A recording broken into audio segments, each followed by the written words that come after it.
বাহিরে যে সিঙ্গারাগুলো তৈরি করে সেই সিঙ্গারাগুলো আদৌ কতটুকু স্বাস্থ্যকর সেটা কিন্তু আমরা জানি না। অথচ একটু ট্রাই করলেই আমরা বাসায় দোকানের থেকেও বেশি মজার আর একদম পারফেক্ট সিঙ্গারা অনায়াসে বানিয়ে নিতে পারি ঝটপট। চলুন আজকের এই রেসিপিতে আপনাদের সাথে সেটাই শেয়ার করব। একদম পুরে ভরা মুচমুচে সিঙ্গারা, একদম দোকানের মামাদের থেকেও অনেক বেশি মজার হবে। চলুন আজকের রেসিপিটি এক নজরে দেখে নিই। তার আগে যদি চ্যানেলটি সাবস্ক্রাইব করা না থাকে অবশ্যই কিন্তু সাবস্ক্রাইব করার অনুরোধ রইল। সিঙ্গারা তৈরির জন্য একটা মিক্সিং বোলে 2 কাপ পরিমাণে নিয়ে নিচ্ছি ময়দা। চাইলে কিন্তু আপনি আটা দিয়েও করতে পারবেন, তবে ময়দাটা দিয়ে করলে বেশি ভালো হয়। এখানে হাফ টেবিল চামচ লবণ দিয়ে দিলাম। লবণটা এখানে কিন্তু একটু কম দিবেন, কারণ পুরের মধ্যেও লবণ থাকে, তাহলে দুটো লবণ মিক্স হয়ে কিন্তু অনেক বেশি লবণ হয়ে যাবে। তো যাই হোক, আমি কিন্তু এরই মাঝে 4 টেবিল চামচ দিয়ে দিচ্ছি তেল। তো এখানে রান্নার রেগুলার তেলটাই ব্যবহার করেছি। আর ময়দার সাথে খুব ভালোভাবে একটু সময় নিয়ে অল্প অল্প করে এভাবে ময়দার সাথে মিক্স করে নিচ্ছি। আর এই যে সিঙ্গারার ডোটা তৈরির যেই ময়দার সাথে এই তেলটা মিক্স করবেন, সেটা কিন্তু একটু সময় নিয়ে করবেন, তাহলেই কিন্তু একদম পারফেক্ট হবে। আর এভাবে মুষ্টি করলে দেখবেন যে চাপ দিলেই ভেঙে যাচ্ছে, তাহলেই বুঝবেন যে সিঙ্গারার ডোটা এর জন্য একদম পারফেক্ট। আর সিঙ্গারার ডোতে তেল কিন্তু একটু বেশিই লাগে। তো এবার এই পর্যায়ে আমি এখানে 1 কাপ পরিমাণ নিয়ে নিলাম জল। তো জলের পরিমাণটা আমি আপনাদের পরে বলে দিচ্ছি যে কতটুকু লাগলো। এখানে আমি অল্প অল্প করে জল অ্যাড করব আর ডোটা মাখাবো। একবারে কিন্তু জল দিয়ে ডো মাখাবেন না, না হলে বেশি নরম হয়ে যাবে। সিঙ্গারার ডো সাধারণত একটু হার্ড হয়ে থাকে, মানে একটু শক্ত হয়ে থাকে। তো আমরা যেই সাধারণত রুটি পরোটার ডো তৈরি করি ঠিক সেরকম কিন্তু সিঙ্গারার ডো হবে না। সিঙ্গারার ডোটা এরকম অমসৃণ একটু শক্ত হবে। তো দেখুন আমি আপনাদেরকে একটু চাপ দিয়ে দেখিয়ে দিচ্ছি কতটা শক্ত হয়েছে, যে অমসৃণ হয়েছে। আবার খুব বেশি একদম শক্ত করে ফেলবেন না, সেক্ষেত্রে আবার ভালো হবে না। তো আমার কিন্তু এখানে 1.25 কাপ জল লেগেছে। তো আপনাদের কিন্তু কম বেশি লাগতে পারে। তো আমি দেখিয়ে দিলাম 2 কাপ ময়দার জন্য এখানে 1.25 কাপ জল আমার ব্যবহার করা হয়েছে। তো এবার আমি একটা সুতির কাপড়কে আগে থেকে ভিজিয়ে ভালোভাবে জলটা নিংড়ে তারপর ঢেকে দিচ্ছি। ঢেকে একটা সাইডে রেখে দিচ্ছি, আর এই ঢাকা অবস্থায় থাক। এরই মাঝে আমি এই সিঙ্গারার জন্য পুরটা তৈরি করে নিব। আর সিঙ্গারার জন্য পুরটা তৈরি করতে আমার এখানে আলু লেগেছে ঠিক 5টার মতো। আমি 5টা মিডিয়াম সাইজের আলু একদম ছোটো করে টুকরো করে কেটে নিয়েছি। সিঙ্গারার জন্য সাধারণত পুরের আলুগুলো এরকম ছোট করেই কাটলে ভালো হয়। তো যতটা সম্ভব একদম ছোটো করে কেটে নেবেন। এবার আমি একটা প্যানে দিয়ে দিচ্ছি 1/3 কাপ পরিমাণ তেল।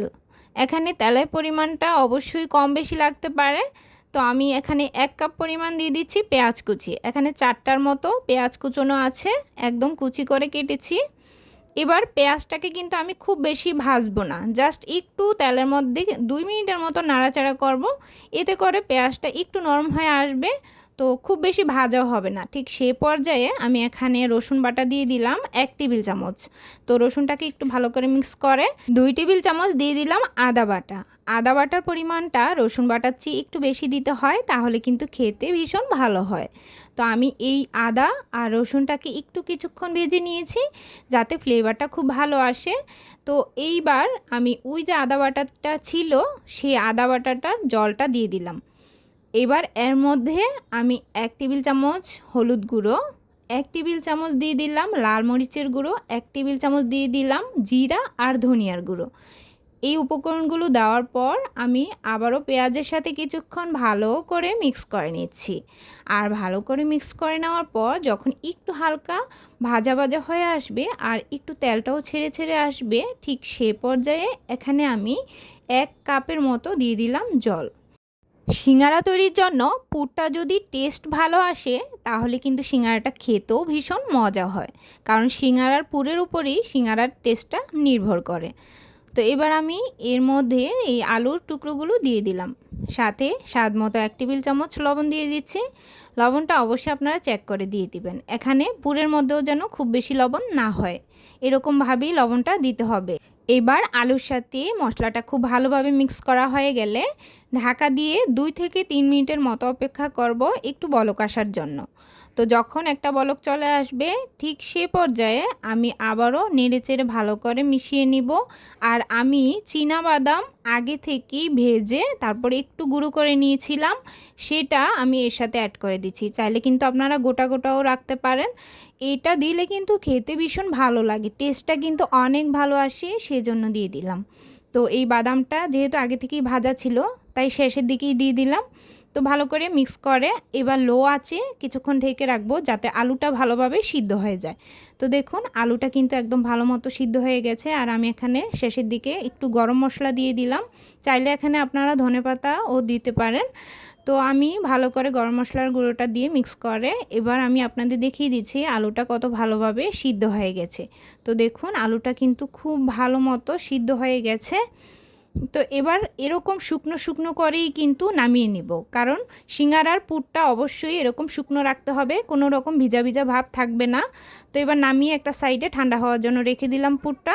এইদিকে আমি যে ডোটা ঢেকে রেখেছিলাম এরই মধ্যে ডোটা কিন্তু পারফেক্টভাবে সেট হয়ে গেছে।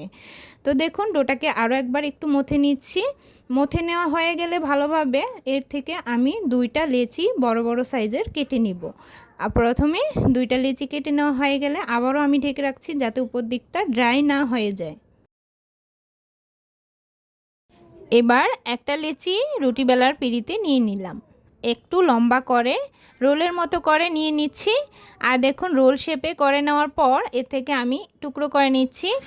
আর যতটুকু পরিমাণে আপনারা বড় রাখতে চান ঠিক ওইভাবেই লেচিগুলো কেটে নেবেন। তো আমি একটা লেচি নিয়ে নিচ্ছি। এবার একটা রুটি বেলার পিঁড়িতে নিয়ে একটু হাত দিয়ে প্রেস করে নিচ্ছি, উপর দিয়ে আমি একটু তেল মেখে নিচ্ছি। সিঙ্গারার ডো কিন্তু গুঁড়ি দিয়ে বেলা যাবে না, একটু তেল দিয়ে ভালো করে বেলে নিতে হবে। আর সিঙ্গারার যে ডোটা বেলবেন এটা কিন্তু গোল হবে না, একটু লম্বা আকৃতির হতে হবে। আর একটু লম্বা করে এভাবে বেলে নিতে হবে। আর দেখুন ঘনত্বটা খুব বেশি ভারী হবে না বা খুব বেশি পাতলাও হবে না, ঠিক এরকম মিডিয়ামভাবে বেলে নিতে হবে। এবার আমি মাঝ বরাবর কেটে নিচ্ছি, একটা ডো থেকে 2টার মতো সিঙ্গারা তৈরি করা যায়। তো আপনারা দেখেই বুঝতে পারছেন যে স্টেপগুলো কত সহজ। এবার এখান থেকে আমি একটা টুকরো নিয়ে নিব, একটা সিঙ্গারা আপনাদের প্রথমে করে দেখাচ্ছি। এবার এখানে একটা সাইডে যে কাটা অংশটা আছে সেই সাইডে আমি কিছুটা জল লাগিয়ে নিলাম। জল লাগিয়ে নিলে আর ছুটে আসবে না, খুব ভালোভাবে সেট হয়ে যায়।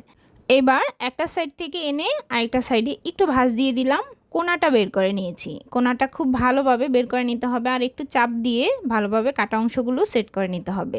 তো এটা আপনারা দেখেই বুঝতে পারবেন, বলে কিন্তু আসলে বোঝানো যাবে না, আপনারা একটু খেয়াল করলেই বুঝতে পারবেন। আর খুব ভালোভাবে কোনাটা বের করে নিলাম। কোনাটা ভালোভাবে বের করা হয়ে গেলে এবার আমি যে পুরটা তৈরি করে রেখেছিলাম সেখান থেকে কিছুটা পুর প্রথমে দিয়ে কোনাটার মধ্যেই চাপ দিয়ে সেট করে নিতে হবে। মানে কোনাটা ভালোভাবে সেট হয়ে গেলেই সিঙ্গারাটা ভাঁজ করতেও অনেক সুবিধা হবে। তো এবার আমি এই চারপাশটাতে দেখুন আবারও জল লাগিয়ে দিচ্ছি। এবার শুধু একটা সাইড থেকে দেখুন, একটা সাইড থেকে এনে মাঝ বরাবর এনে এইভাবে একটু চাপ দিয়ে দিচ্ছি, মানে অর্ধেক অংশটা চাপ দিয়ে এভাবে লাগিয়ে দিয়ে বাকি যে অর্ধেক অংশটা থাকবে সেই অর্ধেক অংশটা আবার এভাবে এনে মুড়িয়ে দিব। অনেক সহজ এই সিস্টেমটা, আপনারা দেখলেই বুঝতে পারবেন। তো দেখুন ঠিক কিভাবে করেছি। আর সিঙ্গারা ভাঁজটা কিন্তু আমার দেওয়া হয়ে গেছে। আর ঠিক একইভাবে সবগুলো সিঙ্গারা আমি আজকে তৈরি করে নেব। আর আমার কাছে এই ভাঁজটাই একটু সহজ মনে হয়েছে, তাই আমি এই ভাঁজটা দিয়ে আপনাদের দেখিয়ে দিলাম। তো এরপর আমি ঠিক একইভাবে বাকি সিঙ্গারাগুলো একইভাবে ভাঁজ দিয়ে এভাবে কোনাটা বের করে পুরটা দিয়ে খুব ভালোভাবে সেট করে সব প্রত্যেকটা সিঙ্গারা আমি বানিয়ে নিলাম। আর দেখুন কতগুলো সিঙ্গারা হয়েছে, এখানে ঠিক 17 থেকে 18টার মতো সিঙ্গারা হয়েছে। 2 কাপ ময়দা থেকে 17 বা 18টার মতোই এরকম মিডিয়াম সাইজের সিঙ্গারা তৈরি করা যায়। এবার আমি সিঙ্গারাগুলো ডুবো তেলে ভাজবো। তো এখানে আমি ডুবন্ত তেল বসিয়ে ভালোভাবে গরম করে নিয়েছি। অবশ্যই সিঙ্গারা ভাজার জন্য তেলটা কিন্তু পুরোপুরি ভালোভাবে গরম হওয়া চাই। যদি তেলটা ভালোভাবে গরম না হয় সেক্ষেত্রে সিঙ্গারাগুলো একদম শক্ত হয়ে যাবে ভাজার সময়। তো ভালোভাবে গরম করে তারপর যখন সিঙ্গারাগুলো ছাড়বেন তখন কিন্তু চুলার আঁচটা অবশ্যই একটু কমিয়ে পরবর্তীতে একটু বাড়িয়ে দিবেন, না হলে কিন্তু সাথে সাথে কালারটা ধরে আসবে। তো আমি কিন্তু প্রথমে চুলা আঁচটা কমিয়ে সিঙ্গারাগুলো ছেড়ে তারপর মিডিয়াম আঁচে সবগুলো সিঙ্গারা ভেজে নিয়েছি। আর দেখুন আস্তে আস্তে কালার আসা শুরু করেছে। খুব বেশি সময় কিন্তু লাগবে না, এই এক বেশ সময় লেগেছে প্রায় 5 মিনিটের মতো করে। এই 5 মিনিটের মধ্যেই প্রত্যেক বেসের সিঙ্গারা হয়ে গেছে। তো আমি খুব ভালোভাবে তেলটা ঝরিয়ে উঠিয়ে নিচ্ছি, খুব বেশি কালার করে ভাজবো না, ঠিক এরকমই একটা কালার আসবে। আর দেখুন খুব সুন্দরভাবে কিন্তু সিঙ্গারাগুলো ভাজা হয়ে গেছে। এবার তেলটা ঝরিয়ে একটা টিস্যু পেপারের মধ্যে নামিয়ে নিব। আমার আজকের এই রেসিপি ফলো করে বাসায় একবার হলেও সিঙ্গারাগুলো বানিয়ে দেখতে পারেন, খেতে কিন্তু ভীষণ মজার, সবাই কিন্তু খেয়ে প্রশংসা করবে আর অনেক বেশি মজার হয়েছিল। তাই অনুরোধ থাকবে একবার হলেও ট্রাই করার। তো দেখুন সিঙ্গারাগুলো আরও কাছ থেকে দেখিয়ে দিচ্ছি। এরকম আমার সিঙ্গারার মতো আরও মজার মজার সব রেসিপিগুলো কিন্তু দেওয়া আছে, চাইলে কিন্তু সেখান থেকে দেখে নিতে পারেন। ভালো লাগলে কিন্তু লাইক আর শেয়ার করতে একদমই ভুলবেন না। বন্ধু হয়ে পাশে থেকে চ্যানেলটিকে সাবস্ক্রাইব করে রাখুন। আজকের মতো এ পর্যন্তই, টাটা।